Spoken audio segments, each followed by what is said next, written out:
Everyone, আজকে আমি তোমাদের সামনে নিয়ে চলে এসেছি দুটো ভিন্ন রকমের দোল খেলা নিয়ে। প্রথমে যেটা তোমাদেরকে দেখাচ্ছি সেটা হলো একটা সুন্দর বসন্ত উৎসব, যেটা আমাদের ক্যানিং স্টেডিয়ামে অনুষ্ঠিত হয়েছিল দোলের 2-3 দিন আগে। তো এই বসন্ত উৎসব এই বছর 3য় বর্ষে পদার্পণ করেছিল, কিন্তু আমরা এই বসন্ত উৎসবে এবছর প্রথম গেছিলাম। তো গিয়ে সত্যি খুবই ভালো লেগেছিল, কারণ আমি প্রথম এইরকম বসন্ত উৎসবে গেছি। কারণ ছোটোবেলা থেকে এরকম বসন্ত উৎসব আমরা কেউই কিন্তু দেখিনি।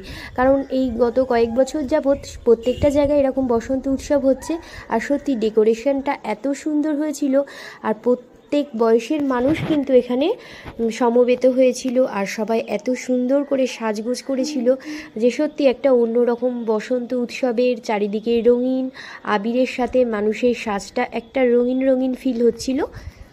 স্টেডিয়ামে ঢোকার ঠিক সামনেটাই কি সুন্দর লাইট দিয়ে সাজিয়েছে, আর রাতের বেলা কি সুন্দরই না লাগছিল। আর সেই বিকাল 3টা থেকে অনুষ্ঠানটা শুরু হয়েছিল। আমরা 4:30-5টা নাগাদ এসেছিলাম, তো তখন এসে দেখি মোটামুটি অনুষ্ঠান শুরু হয়ে গেছে, সবাই দোল খেলতে শুরু করে দিয়েছে। আর এখানে রাধাকৃষ্ণের একটা সুন্দর মূর্তি তুলেছিল, আর ওর আশেপাশে কি সুন্দর আবির দিয়ে সাজিয়েছিল। আর এই গাছটাকে এত সুন্দর করে সাজিয়েছিল, মনে হচ্ছিল সত্যিকারের রাধাকৃষ্ণ বুঝি এরকম করে রং খেলছে গাছের নিচে। আর সবাই কিন্তু জমিয়ে আনন্দ করছিল, কারণ সঙ্গে ছিল ডিজে। তো সব মিলিয়ে কিন্তু আমাদের পুরো বিকেল থেকে সন্ধ্যেটা ভালোই কেটেছিল। যদিও আমরা খুব একটা বেশিক্ষণ থাকতে পারিনি, তবে যতটা সময় থেকেছি ততটা সময় আমাদের খুবই ভালো লেগেছে।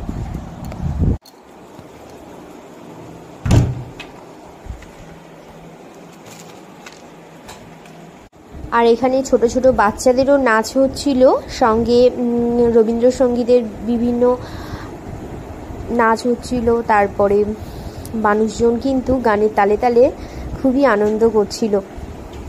তো চলো পুরোটা তোমাদেরকে ঘুরিয়ে দেখাই, তারপরে চলে আসছি আর একদিনের রং খেলার কিছু দৃশ্য নিয়ে, যেটা কিন্তু আমরা হোলির দিনই সেলিব্রেট করেছিলাম বাড়িতে আমাদের কয়েকজন বাচ্চা কাচ্চা সমেত।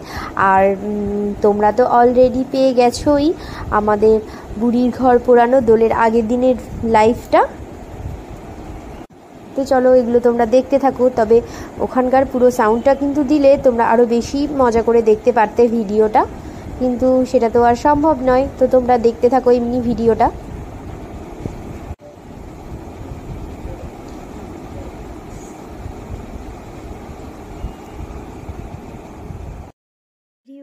আজকে আমি তোমাদের সামনে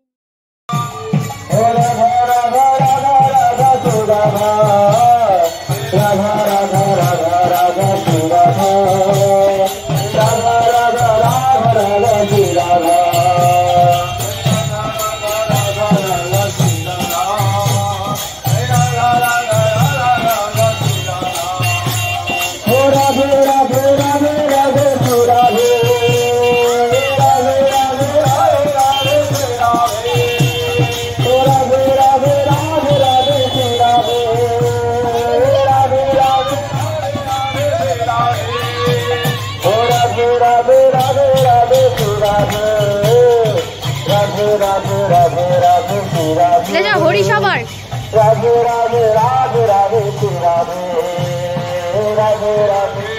এটা পরের দিনের মানে দোলের দিন আমাদের বাড়ির রং খেলার কিছু দৃশ্য, যেটা কিন্তু সকাল 9:30 থেকে আমার বাড়ির বাচ্চা কাচ্চাগুলো সব রং খেলতে শুরু করে দিয়েছিল।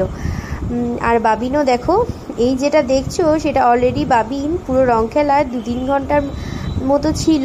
তো তার মধ্যে 2-3টে জামাও চেঞ্জ করা হয়ে গেছিলো, কারণ ফিচকারি দিয়ে এতটাই গায়ে জল মাখছিল যে ওকে অনেকগুলোই জামা পাল্টাতে হয়েছে। আর দেখো রাস্তার ওই পারে কয়েকজন নাচানাচি করছিল বক্স চালিয়ে রং মেখে, তো আমিও একটু ভিডিও করে নিয়েছিলাম। আমি একবার করে রান্না করতে যাচ্ছি আর আরেকবার করে এসে রং খেলা দেখছি, কারণ রান্নাও করতে হবে। আর দেখো দুজনা মুখোশ পরে এখানে দাঁড়িয়ে আছে, ওরা মুখোশ পরে রং খেলছিল, আর সঙ্গে বাচ্চা কাচ্চাও কিন্তু দারুণ জমিয়ে আনন্দ করেছে। আর বাবিন এবছর একটু বেশিই রং খেলেছে, কারণ এবছর ও একটু বড় হয়ে গেছে। আগে একটু আবির খেলতো প্রত্যেক বছরে, আর এবছর কিন্তু বেশ জমিয়ে ফিচকারি নিয়ে রং খেলেছে। আর দেখো ওরা রাস্তায় পুরো রেডি হয়ে দাঁড়িয়েছিল, যেই না রাস্তা দিয়ে লোক যাচ্ছিল ওরা কিন্তু সুন্দর করে লোকের গায়ে রং দিচ্ছিল। আর আজকে দিনে তো সবাই হাসি মুখেই রং মাখছিল। আমরাও কিন্তু অল্প করে একটু আবির মেখে নিয়েছিলাম। বাচ্চাগুলো যে কতবার চেঞ্জ করেছে বলার মতন নয়। ওরা কিন্তু জমিয়ে আনন্দ করছিল, আর ওদের আনন্দ করতে দেখে আমাদের কিন্তু বেশ ভালো লাগছিল। নিজেদের ছোটোবেলার কথাগুলো মনে পড়ে যাচ্ছিল। তবে ওদের থেকে আমরা কিন্তু একটু বেশিই রং মাখতাম, কারণ আমাদের সব কিছুতেই ছাড় ছিল। যদিও এখন আমরা ওদেরকে অতটাও ছাড় দিই না, কারণ ওদের এখন নানান রকম শরীর খারাপ সব সময় লেগেই থাকে, আর এই সিজন চেঞ্জের সময় একটু বেশিই শরীর খারাপ হয়। তো যার জন্য ওদের